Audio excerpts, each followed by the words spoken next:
Historia de la filosofía, sin temor ni temblor, de Fernando Savater. Capítulo 8. Hágase la luz. En todas las épocas hay personas que deciden aceptar y respetar la interpretación del mundo que les ofrecen los demás, o sea, sus padres, los antepasados, los sacerdotes, los profesores o las autoridades que gobiernan. Podemos llamarles en sentido amplio creyentes, porque se creen lo que les enseñan esos venerables maestros sociales. Su comportamiento es semejante al de los niños, dado que mientras somos pequeños no tenemos más remedio que creer lo que nos cuentan los adultos para ir aprendiendo poco a poco cosas del mundo. Mientras fuimos niños, todos éramos creyentes. ¿Qué remedio? Podemos decir que quienes siguen siendo creyentes cuando crecen es porque eligen en cierta medida ser niños toda la vida. Resulta más cómodo, más tranquilizador. Se busca uno menos problemas. Otras personas, en cambio, dejan de ser creyentes en cuanto se van haciendo mayores. Deciden pensar por sí mismas y poner en cuestión lo que les han enseñado, en lugar de creérselo a pies juntillas.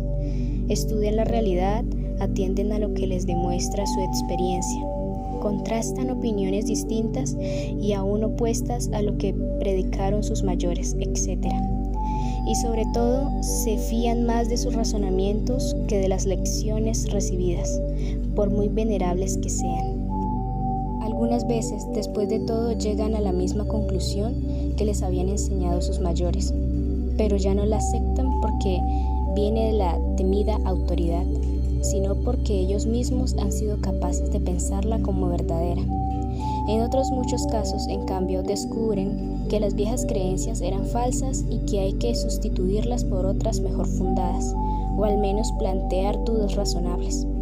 Esto suele traerles problemas porque los creyentes les llamarán herejes, impíos, subversivos y no sé cuántas cosas más. Yo les llamaría simplemente pensantes. La batalla de las ideas se libra entre creyentes y pensantes. En unas épocas predominan claramente los primeros, pero a veces son los segundos quienes se imponen a fin de cuentas. Sin duda, en la Edad Media ganaron los creyentes por goleada. Después hubo empate durante mucho tiempo y en el siglo XVIII fueron los pensantes quienes dominaron el marcador. A ese siglo se le ha llamado el de las luces y también la época de la Ilustración. Fue un momento histórico en que muchos hombres renunciaron a seguir siendo intelectualmente como niños y se lanzaron a la aventura de un pensamiento que no reconocía autoridades infalibles ni tradiciones que no se pudieran discutir.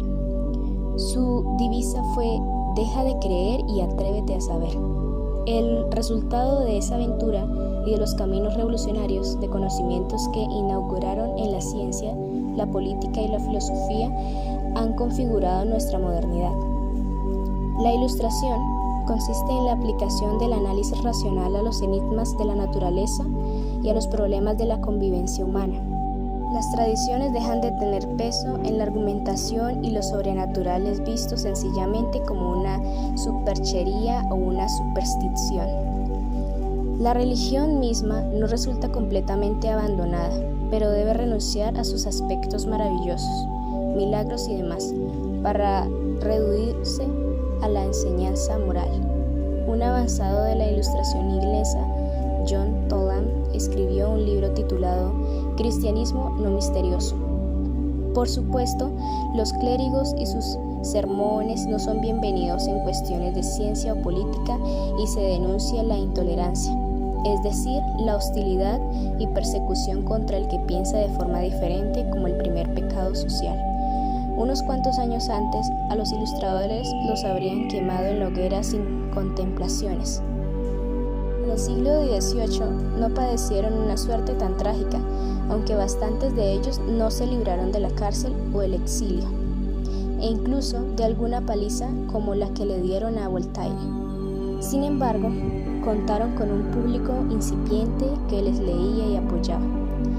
Durante siglos, las enseñanzas de los filósofos no llegaban más que a los estudiantes, si eran profesores en la universidad, a otros colegas de su mismo oficio con los que intercambiaban charlas o correspondencia y en el mejor de los casos a alguna figura de la nobleza que por excepción no se dedicaba solamente a la caza y a la guerra como el resto de su clase arrogante y analfabeta. Pero en el siglo de las luces, la extensión de las pequeñas empresas editoriales, el nacimiento de las primeras gacetas o periódicos y hasta el comienzo del correo público, qué importante fue para la cultura la aparición del sello de correos, algo así como el Internet de la época. Favorecieron que muchas personas de clase media conocieran y se interesasen por las nuevas ideas. Comerciantes, abogados, maestros, artesanos, militares retirados y también señoras cultas, porque por fin la mujer, al menos en las clases altas de ciertos países, empezó a ser educada convenientemente. Toda esa nueva gente se interesó por las enseñanzas ilustradas y consiguió con su apoyo que no fuesen aplastadas por sus enemigos inquisitoriales. Para la mayoría de los pensadores ilustrados, conocimiento equivale a ciencia física, y el modelo de científico que hace gran ciencia como el debido tiene un nombre: Isaac Newton. Un poeta ilustrado inglés, Alexander Pope, llegó a decir con un punto de humor, eso sí, que Dios no dijo hágase la luz, sino hágase Newton, y así llegó la luz al mundo.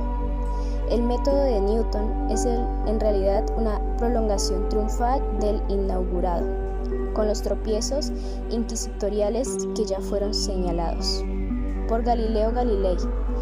Nada de inventar hipótesis generales de cómo deben ser los asuntos del universo para dar gusto a la teoría, y luego explicar los hechos particulares de modo que no tengan más remedio que confirmarlas. Newton dice, yo no me invento hipótesis. En cambio, observa los hechos particulares, los somete a regulaciones matemáticas y poco a poco va llegando a los primeros principios de la realidad.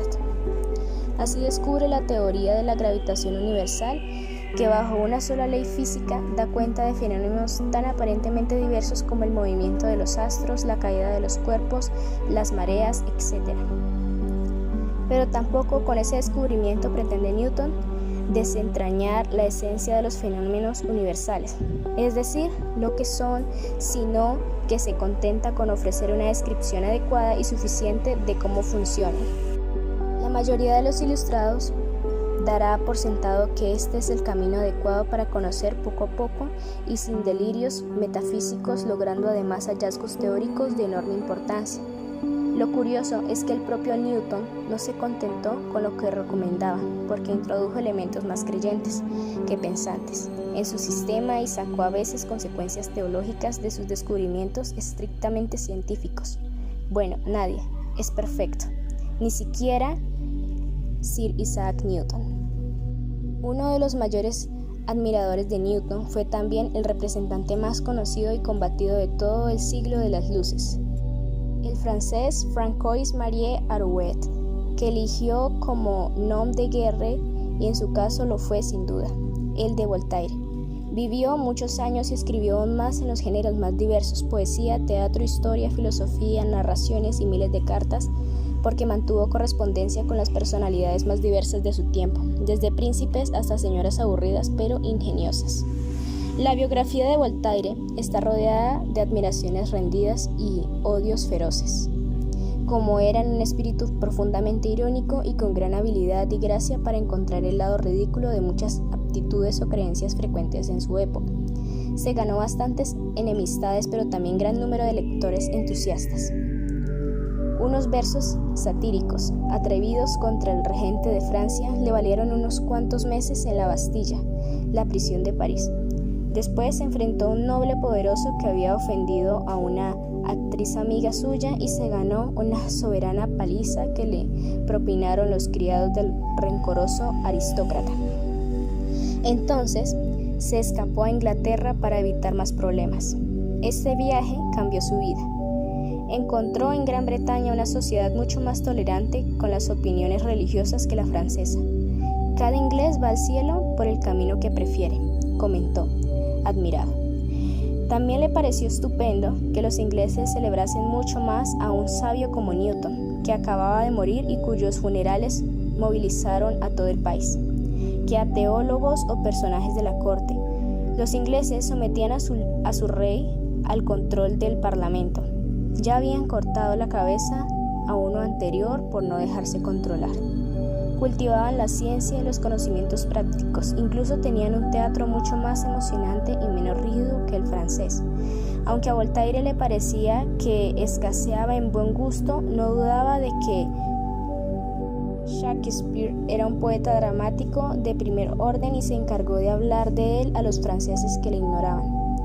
En Inglaterra conoció también la obra del gran maestro de la sátira Jonathan Swift, el autor de Los viajes de Gwalior, cuyos cuentos fantásticos con intención crítica iban después a servirle de modelo.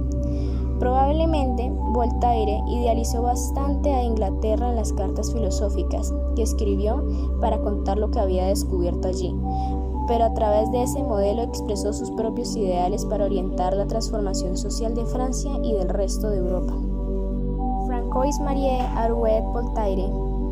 Para Voltaire, lo importante era mejorar la vida humana y alcanzar la felicidad de la mayoría, no desentrañar los misterios del universo. La filosofía tenía a su entender una dimensión fundamentalmente práctica. Era un arma para combatir las supersticiones, la ignorancia y las diversas formas de fanatismo. Voltaire luchó sobre todo contra la intolerancia, contra todos los que quieren imponer sus creencias a los demás al grito feroz de «piensa como yo o muere».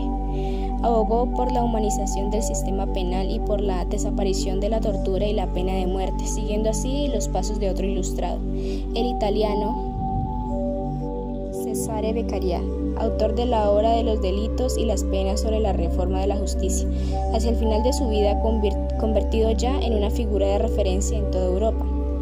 Voltaire intervino para aclarar errores judiciales y condenas injustas de inocentes.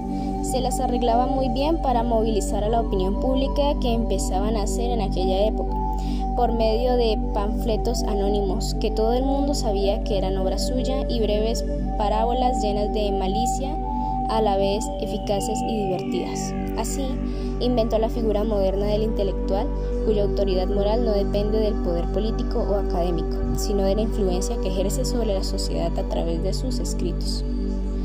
Aunque fue sumamente crítico contra el clero y sus pretensiones de influir en la vida política o moral, Voltaire no adoptó una actitud francamente atea o materialista como otros ilustradores franceses, el Betius, el barón d'Holbach o Lametrière, que escribió una obra significativamente titulada El hombre máquina. Se consideraba deísta, es decir, creía en un Dios que organizaba la naturaleza como un relojero supremo, da cuerda a su inmenso mecanismo y a la vez garantiza unas normas morales universales basadas en la benevolencia y la solidaridad entre los humanos que nada tienen que ver con las prohibiciones locales de comer tales alimentos o cubrir ciertas partes del cuerpo, ni mucho menos con la barbaridad de quemar vivos a quienes no comparten nuestros caprichos teológicos. A fin de cuentas, la idea de Dios le parecía a Voltaire socialmente útil y esa utilidad era mejor argumento a su favor que las 5 vías de Santo Tomás. En su gran obra sobre historia universal, el ensayo sobre las costumbres, Voltaire inicia un camino nuevo. En primer lugar, no solo habla de los grandes logros culturales de Europa, a la que deseaba utópicamente reunida, pues decía que Europa era una nación hecha de naciones, sino también de los conseguidos en países remotos como China o India. Pero además, como han hecho luego los historiadores más recientes, ya no reduce su crónica de batallas y coronaciones de monarcas, sino que habla de descubrimientos científicos y otros logros intelectuales o sociales. A pesar de muchos tropiezos y retrocesos, piensa que la razón se va abriendo paso poco a poco en el mundo moderno contra supersticiones y tiranías. Hay un cierto progreso en la humanidad. Sin embargo, su optimismo es muy relativo. Precisamente, su narración más célebre, Cándido, cuenta las desventuras de un joven ingenuo que se cree las enseñanzas de su preceptor, un seguidor de Leibniz convencido de que el nuestro es el mejor de los mundos posibles, hasta que la evidencia trágica de la maldad humana y los desastres de la historia se encargan de desengañarle. Por encima de todo, Voltaire fue un enamorado de la vida, maravillosa, dramática y contradictoria, que concluyó uno de sus poemas con esta declaración rotunda: el paraíso terrenal está donde yo estoy. Sin embargo, la primera gran figura de la Ilustración de Francia es cronológicamente anterior al propio Voltaire, es Charles-Louis de Secondat, barón de Montesquieu. Su primer libro, Las cartas persas, es una sátira a través de la visión extrañada del joven persa Uzbek, que viajaba a París. Montesquieu critica con humor la forma de vida que todos consideraban allí entonces normal, sin percibir sus absurdos e intransigencias. Todos solemos creer que nuestra manera de vivir, de comer, de rezar o de pensar es la más natural de todas y que las demás son bastante raras. Las señoras le preguntan en los salones a Uzbek: pero oiga, ¿cómo se puede ser persa? Sin darse cuenta que en otras latitudes habrá quien se pregunte cómo se puede ser francés o europeo. Pero la obra fundamental de Montesquieu es El espíritu de las leyes, en la cual trata de estudiar las leyes que rigen la convivencia humana. Por supuesto, las leyes de la naturaleza, el clima de cada país, su paisaje y cultivos, etc. Influyen en la conducta humana, pero no la determinan. A pesar de estar sometidos a esa necesidad natural, la conducta de los hombres es libre y rebelde. Las leyes de los países responden a la invención de los hombres, no a la imposición divina o natural. Cada forma de gobierno exige de los ciudadanos un tipo de disposición, que será temor en las tiranías despóticas, honor en las monarquías basadas en los perjuicios de clases aristocráticos y virtud cívica en las repúblicas, aunque cada una tiene ventajas e inconvenientes. Montesquieu prefiere aquellos sistemas políticos, por ejemplo el inglés, que respeten la separación de tres poderes: legislativo o parlamentario, ejecutivo o gubernamental y judicial, como la mejor garantía de las libertades públicas. Cada época tiene algún acontecimiento técnico o logro cultural que se convierte en su emblema y de la señal de partida para una forma de ver y hacer realmente nueva. En nuestro tiempo es sin duda Internet, con todo lo que implica en el ámbito de la comunicación y el conocimiento, pero en el siglo de las luces fue la enciclopedia que dieron Diderot y Alembert. Para entender su enorme impacto social debes imaginarte una Wikipedia cuyos contenidos no solo fuesen accesibles para cualquiera, sino también revolucionarios respecto a muchos planteamientos aceptados por indiscutibles, pero que estuviesen escritos por algunos de los mejores especialistas de cada tema. Aunque no estuvieran académicamente reconocidos, todos comenzó como una empresa modesta y meramente comercial. El editor parisino Le Breton quiso traducir al francés la enciclopedia Chambers, una obra inglesa que había tenido éxito en su país. Encargó esta versión a Diderot y a Alembert, quienes, en lugar de traducir sencillamente la obra, se propusieron acometer un empeño semejante pero totalmente nuevo. La enciclopedia inglesa era una simple obra de consulta, más bien conformista, pero la enciclopedia francesa tenía una pieza de erudición profundamente moderna y hasta revolucionaria. No se limitaría a mostrar una acumulación dispersa de conocimientos por orden alfabético, sino que debía exponer la articulación racional entre ellos hasta lograr algo así como el Manapundi de todos los sumerios humanos. La enciclopedia comenzaba con un largo prólogo escrito por Alembert, que era un reputado matemático y devoto del método científico. Siguiendo a Francis Bacon, establecía que el hombre tiene tres capacidades cognitivas: la memoria, que registra de modo pasivo los sucesos; la razón, que los conecta entre ellos y obtiene nuevas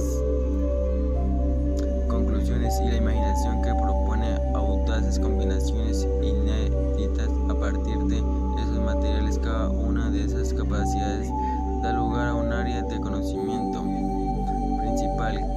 De la memoria proviene la historia en su sentido más amplio, que incluye el registro de todos los hechos pasados de que tenemos constancia.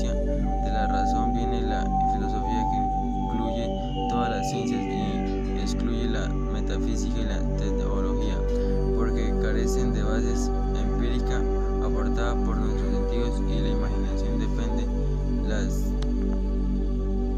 bellas artes, literatura, pintura, escultura, etc. Esas son las tres ramas principales del gran árbol de la sabiduría humana que la enciclopedia debía reflejar e ilustrar de la manera más minuciosa posible. Según fueron apareciendo los numerosos volúmenes de la enciclopedia, la alarma se extendió entre los poderes fácticos más reaccionarios de la sociedad, encabezados como tantas otras veces por la Iglesia Católica, aunque los artículos de la obra trataban por lo general del modo bastante respetuoso los dogmas religiosos. Resulta evidente que la fe no era considerada con el mismo aprecio que los descubrimientos científicos o los logros de las artes útiles. Además, los artículos históricos mostraban poco entusiasmo por los reyes, las conquistas y las grandes batallas. En cambio, daban importancia a quienes habían combatido el fanatismo y promovido la tolerancia. Las autoridades de la monarquía francesa consideraron esas preferencias con una inquietante y subversiva falta de respeto. En varias ocasiones la publicación de la enciclopedia fue interrumpida.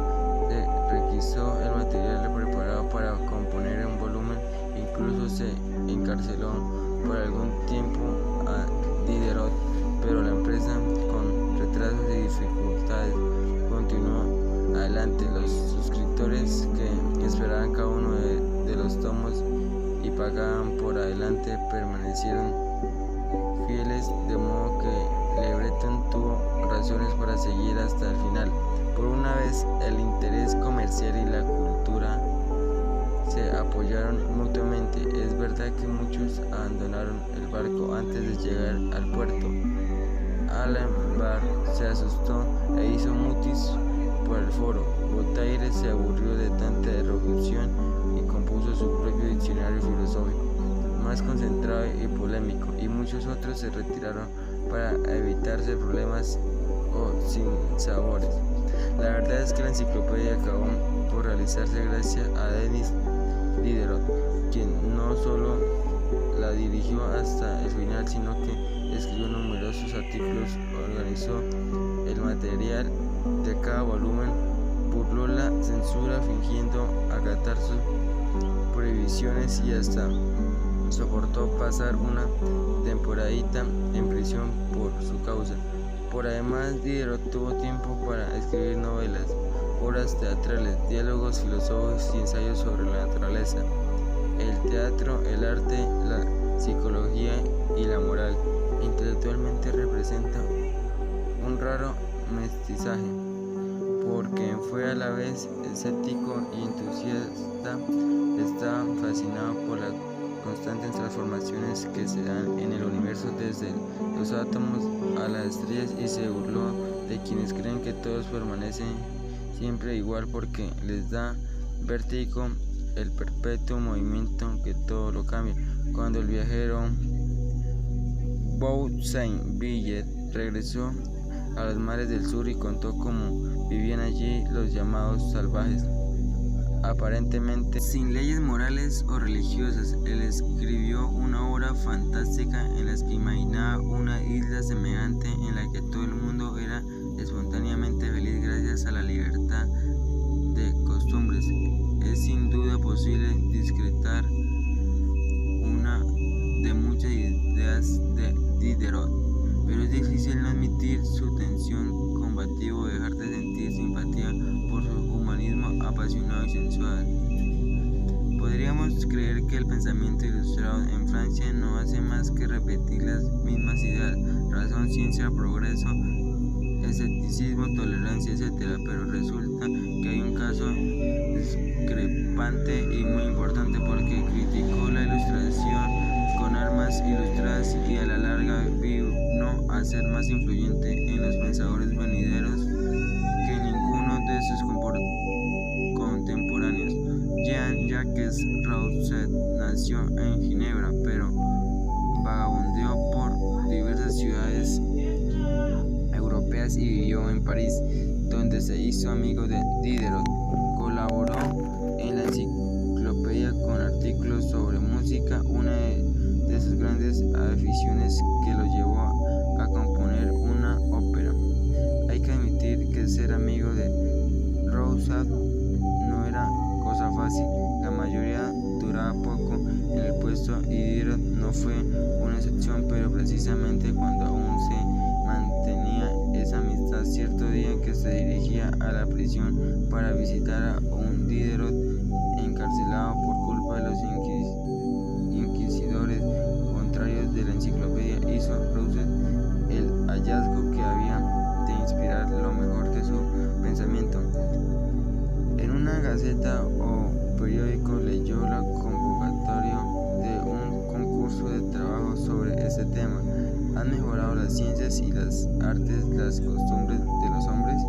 Voltaire, Diderot o cualquier otro ilustrado habrían argumentado el sentido afirmativo, pero Rousseau decidió escribir un ensayo para decir que no.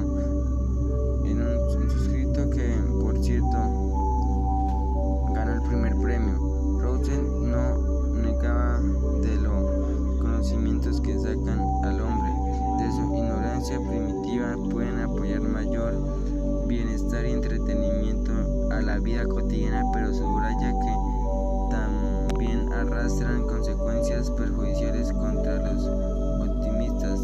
El progreso señala que todas las comodidades y sofisticaciones tienen su precio: lujo, vanidad, afán de riqueza y esclavitud de muchos. Sobre todo, esa vida social más compleja introduce entre los humanos la semilla de la desigualdad. Imaginemos que en su origen los hombres vivían en un estado de naturaleza en el que ignoraban la propiedad o la autoridad y cada cual solo se preocupaba de conservar su vida como mejor podía. De pronto uno dice: esta tierra, esos árboles o esa montaña son míos, que nadie los toque.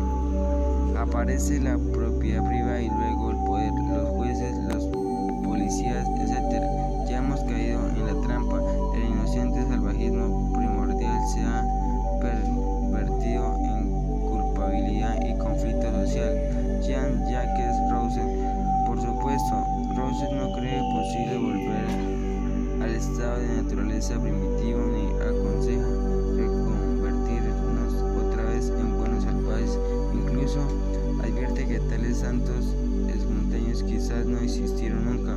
Propone, sin embargo, que tratemos de corregir los malos de la sociedad reflexionando sin autocomplacencia sobre ellos. En el terreno político, su obra El contrato social establece las normas de un régimen ideal del Estado en el que cada cual renuncia a su libertad natural para ganar junto a los demás la libertad civil y el derecho de propiedad. Las decisiones han de ser tomadas democráticamente por los ciudadanos, pero siempre que no representen la voluntad de todos, es decir, los intereses egoístas de cada cual, sino la voluntad general, o sea, la aspiración razonable de cada uno al bien común de la sociedad. Incluso sería aconsejable fomentar una religión civil que, en lugar de prometer la salvación de cada individuo, convirtiera el bien de la sociedad en la salvación de todos.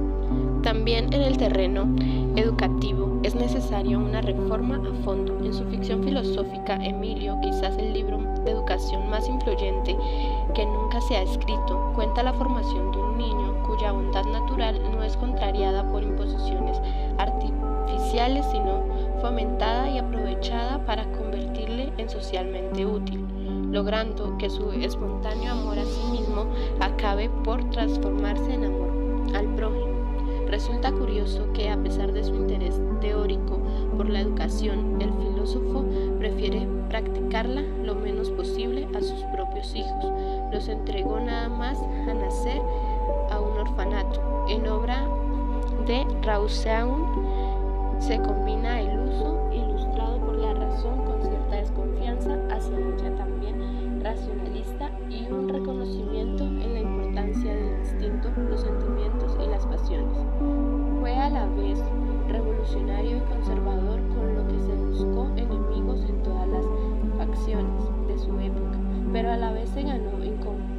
innumerables discípulos futuros, hasta el día de hoy.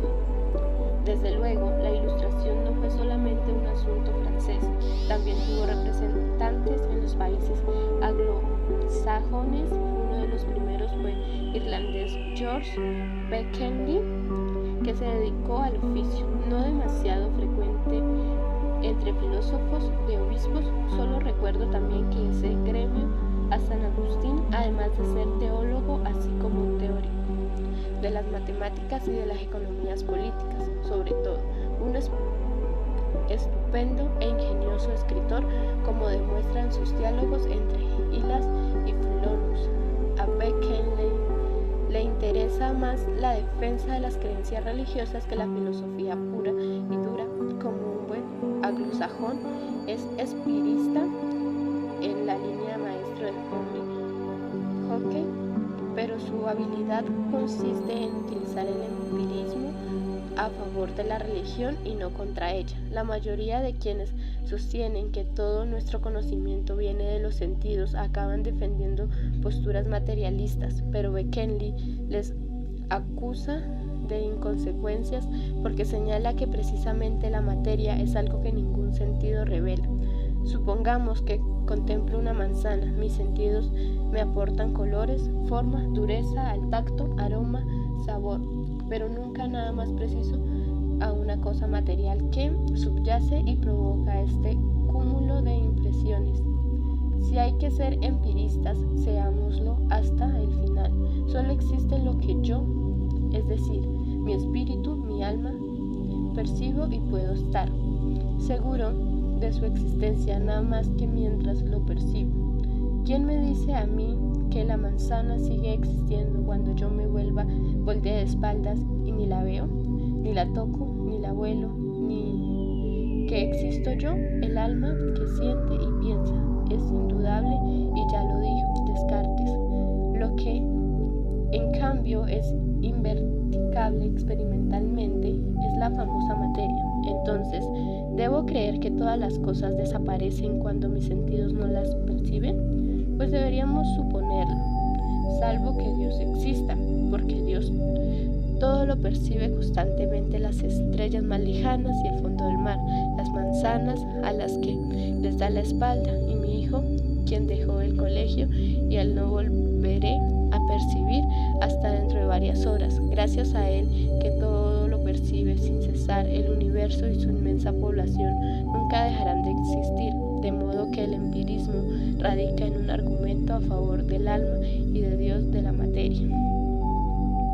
Aunque tuviste muy poco que ver con el obispo, a cualquier tipo de creyente ortodoxo del escasez, David Hume aprovechó para estimular el fecundador pensamiento los planteamientos de Berkeley, así como los anteriores de John Locke. Hume no solo fue un gran filósofo, sino que también psicólogo, magnífico historiador. Su Historia de Inglaterra sigue siendo un modelo para los historiadores modernos y hasta un precursor de lo que luego llamó antropología, en su estudio de origen de las ideas religiosas, pero su principio campo de reflexión en todos los casos fue la naturaleza humana. Hume fue un empirista radical, incluso más que Berkeley. Para él solo existían las impresiones que nuestros sentidos nos aportan, lo que llamamos ideas, no solo más que recuerdos de impresiones pasadas. Todo lo demás son conjeturas que hacemos a partir de nuestras percepciones y que damos por buenas a fuerzas de costumbres las cosas del mundo. Nosotros solo tenemos impresiones de color, forma, sabor, tamaño y a partir de combinaciones de ellas creemos que existen unas cosas más que llamamos manzanas o estrellas. El alma, el yo, solo tenemos una sucesión de impresiones y de la memoria de impresiones pasadas que se asocian con las presentes, cuya continuidad nos hace creer que hay una entidad o sujeto que protagoniza tales chispazos sensoriales.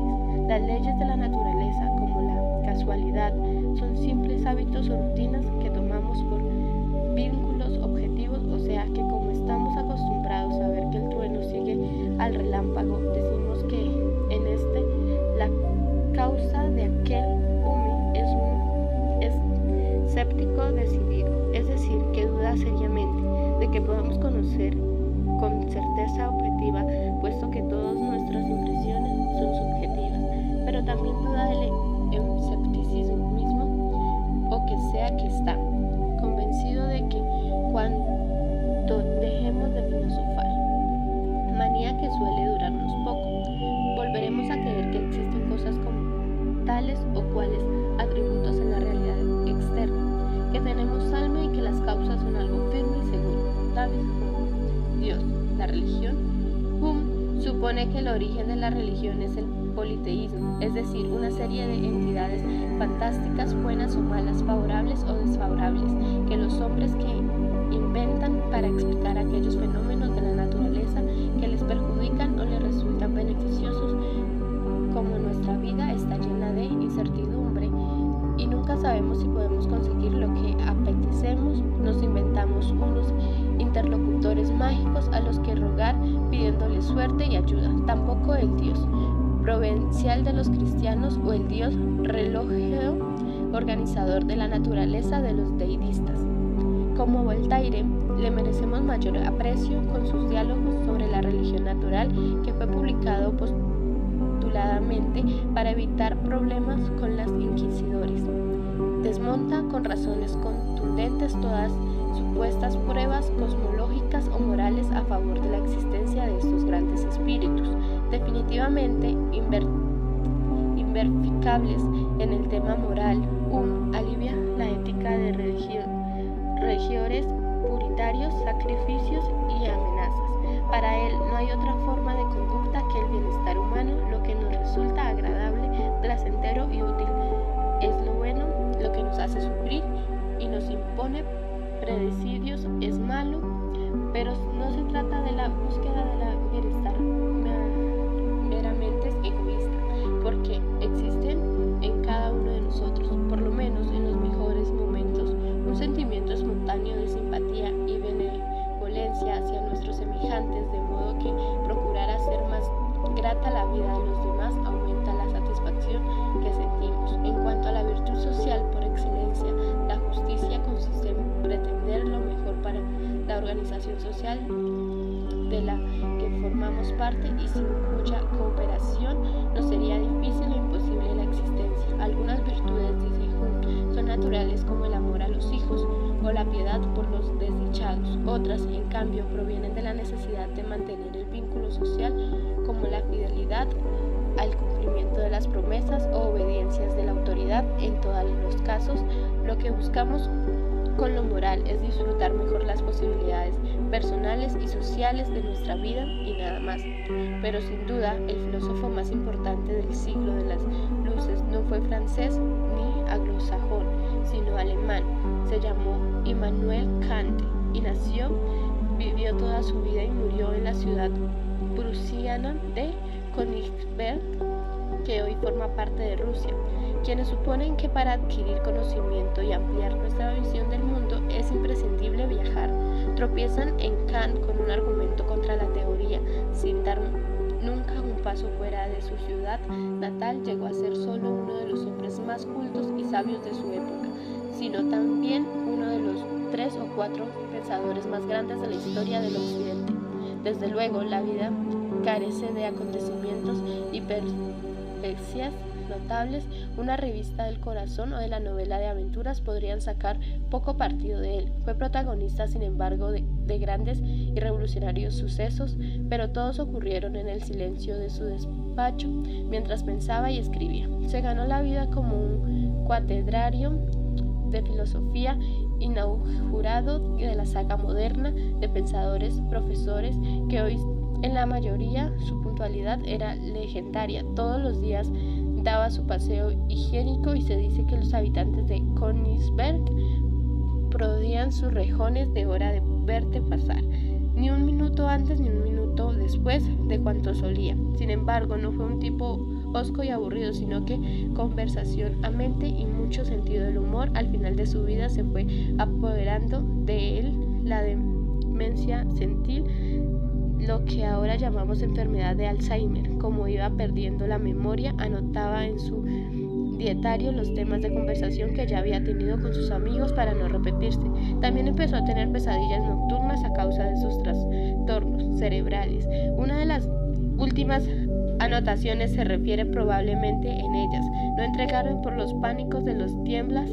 Así se oye definitivamente palabra firme y valórase del gran ilustrado. Kant admitió la obra de Isaac Newton, que había logrado asentar la ciencia física sobre la base ninguna, y aspiró a convertirse en el Newton de la filosofía, es decir, transformada también a una ciencia bien fundada.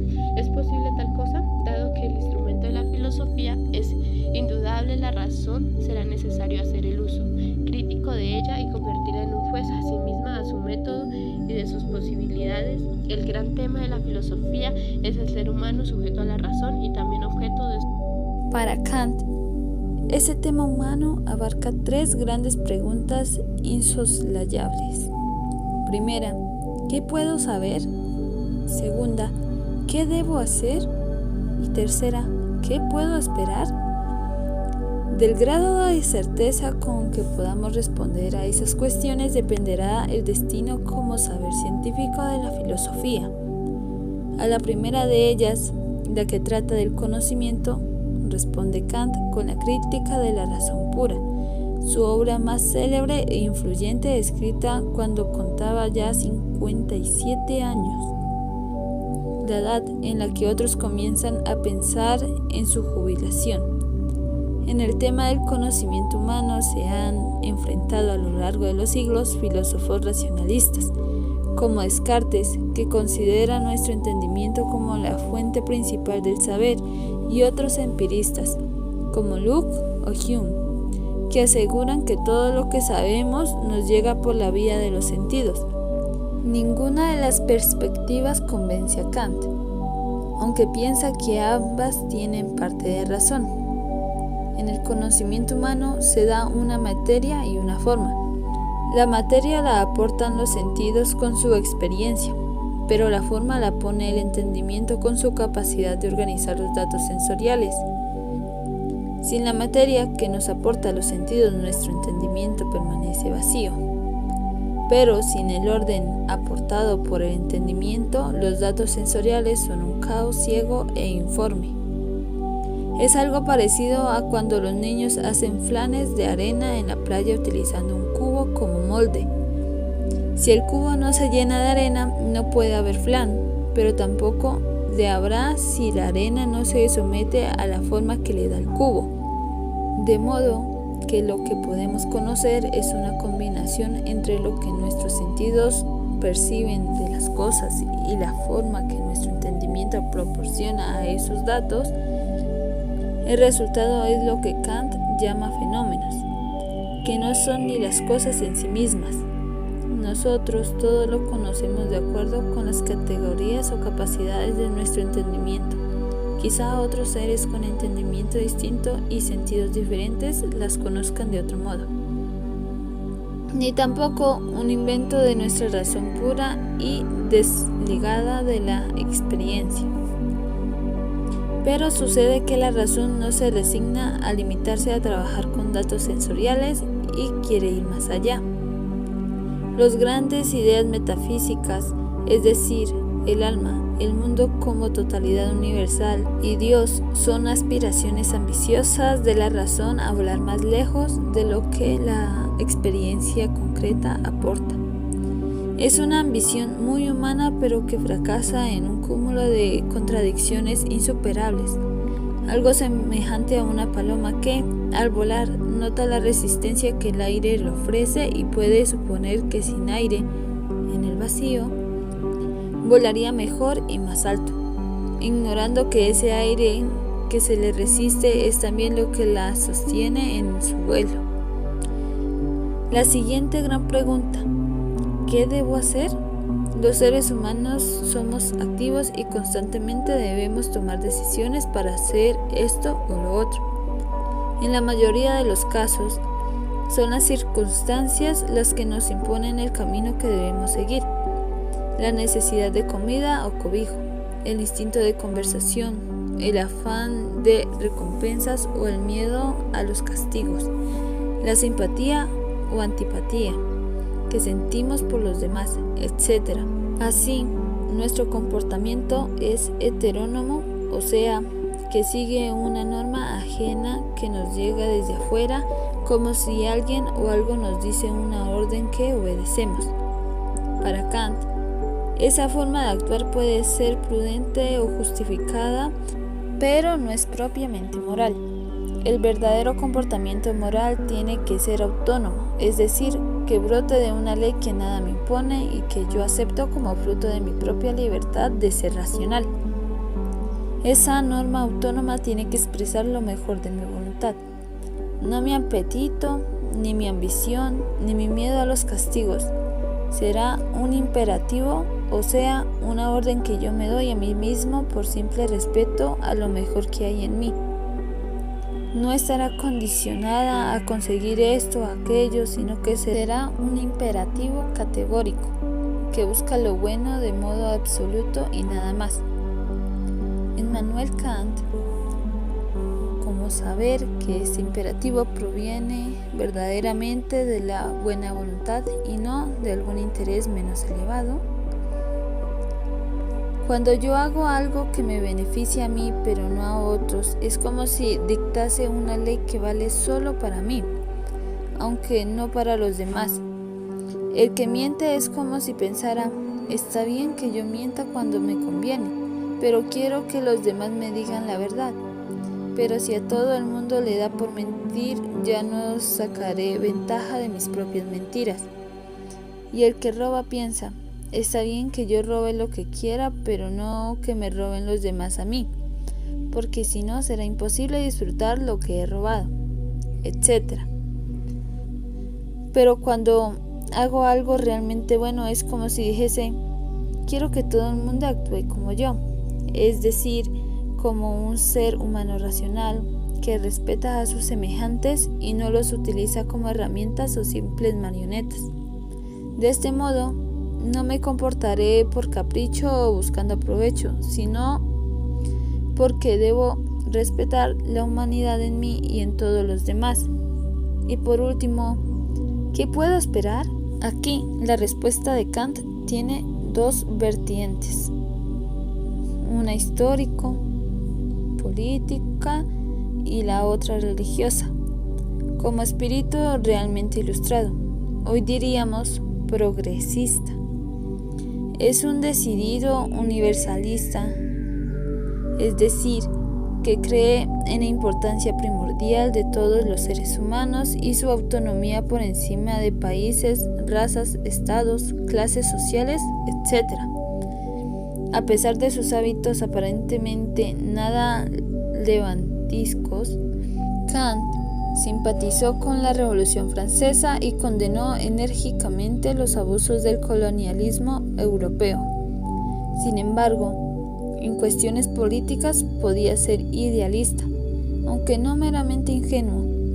Sabía que los seres humanos tienen tendencia a cooperar unos con otros por su propia naturaleza social, pero también que encuentra en ideologías, religiones, ambiciones políticas, etc., mil razones para enfrentarse.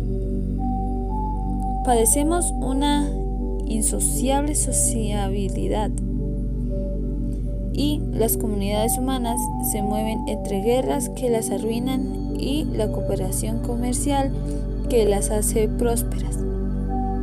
El ideal es una paz perpetua que no sea la de los cementerios, sino la que proviene de la armonía de intereses bien entendidos.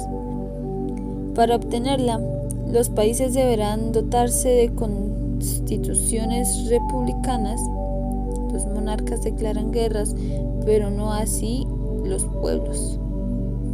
Y habrá que ir creando federaciones internacionales de estados libres que favorezcan la hospitalidad cosmopolita y prohíban los enfrentamientos bélicos. Es difícil, pero no imposible. Sobre todo, asegura Kant, es necesario para que se cumpla el mejor destino de la historia humana. En el terreno personal, cada uno de nosotros sabe que el cumplimiento del deber ético no va acompañado de la felicidad mundana.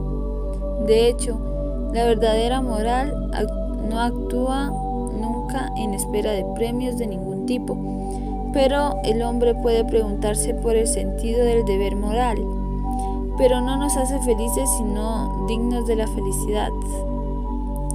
Si el mundo estuviese bien hecho, ¿por qué no creer que, en efecto, el deber moral y la felicidad se armonizan en algún sitio?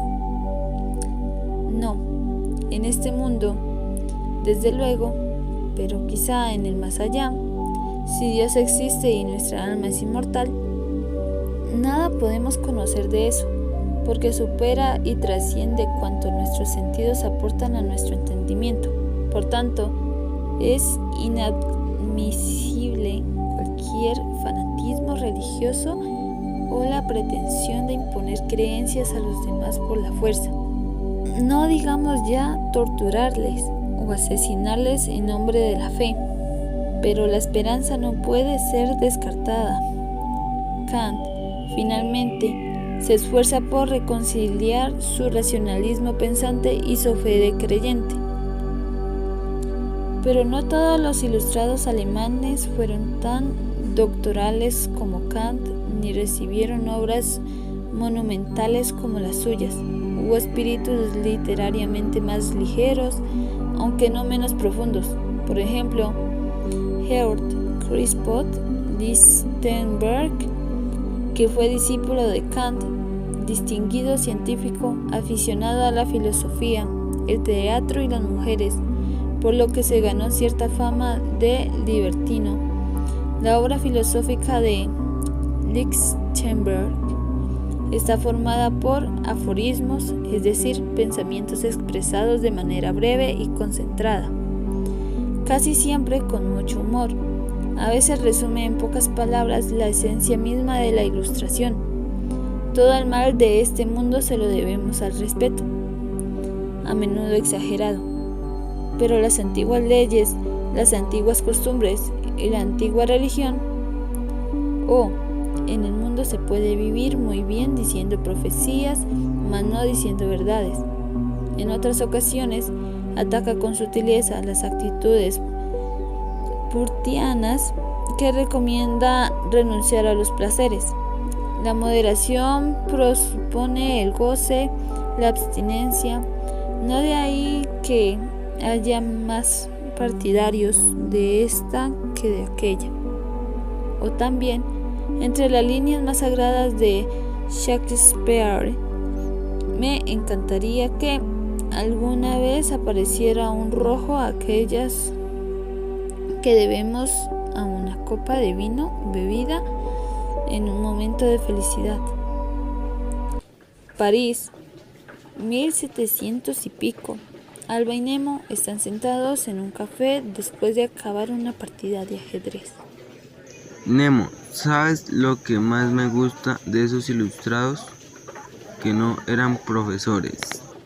Alba, ¿no te referirás a Kant? Nemo, venga, Kant es una excepción, pero los demás, Voltaire, Diderot, Rousseau, Hume, los enciclopedistas y demás, ya me entiendes, eran literatos, poetas, músicos, o sea, gente dedicada a cosas bonitas, no a dar clase. Alba, también una clase puede ser bonita. Nemo, ya salió la empollona. Alba, ¿a ti no te hubiera gustado asistir a una clase de Kant? Nemo, ¿cómo no sé alemán? Alba, en fin, pues con tu francés poco hubieras entendido de los chistes de Voltaire.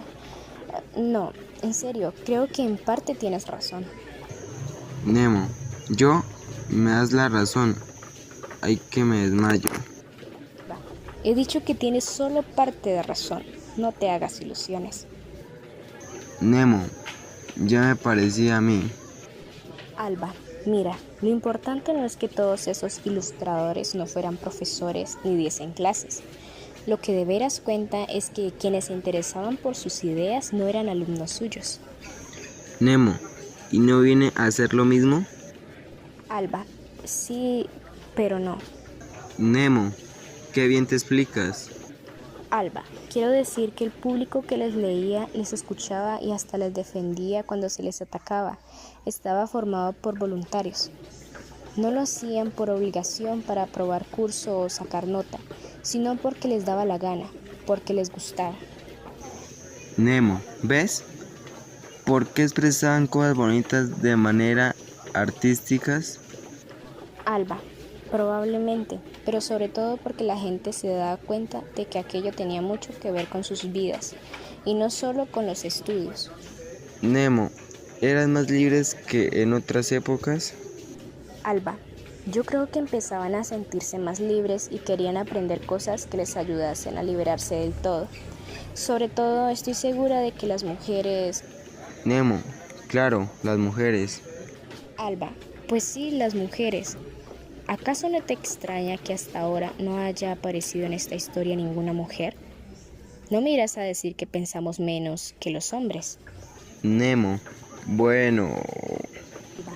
Más te vale cerrar el pico, sabio. Si las mujeres no han sido filósofas antes es porque no se las educaba, ni podían escribir, ni nadie les hacía caso, ni... Nemo, pues tampoco hubo muchas mujeres enciclopedistas, que yo sepa. Alba, claro que no, pero en cambio hubo algunas bastantes, las más afortunadas sin duda, capaces de leer la enciclopedia y de charlar con sus autores, hasta de influir en ellos, no te quepa duda, porque empezaban a recibir educación como los varones y por tanto a ser capaces de pensar por sí mismas. Eso sí que es una novedad importante. Nemo, oye, que a mí me parece estupendo, que las mujeres estudien y sean muy listas como tú, estupendo, pero me parece que en esa época la cosa solo debía pasar en Francia y en países así, porque lo que es en España... Alba, en cuestiones de ilustración, aquí fuimos con bastante retraso las mujeres y los hombres, pero también aquí llegaron las luces y la enciclopedia, seguro que sí. A trancas y barrancas, pero llegaron.